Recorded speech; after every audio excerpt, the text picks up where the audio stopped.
Hi, this is my vision board. Choosing a high school is a difficult thing for everyone. I know, myself included. My dream is to attend Denpa-kosen.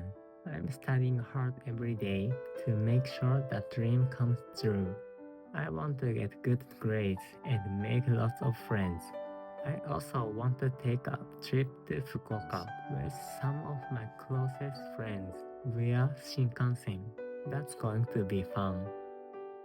I'm trying to save a lot of money by not buying things I want and only buying things I need.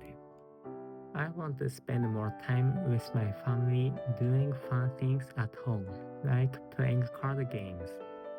I also want to improve my tennis game, especially my serve. I want to make that stronger and win more matches. I am not sure what it is exactly I want to do in the future, but I'm going to use English. I'll probably do something in the IT industry. What's your vision board look like?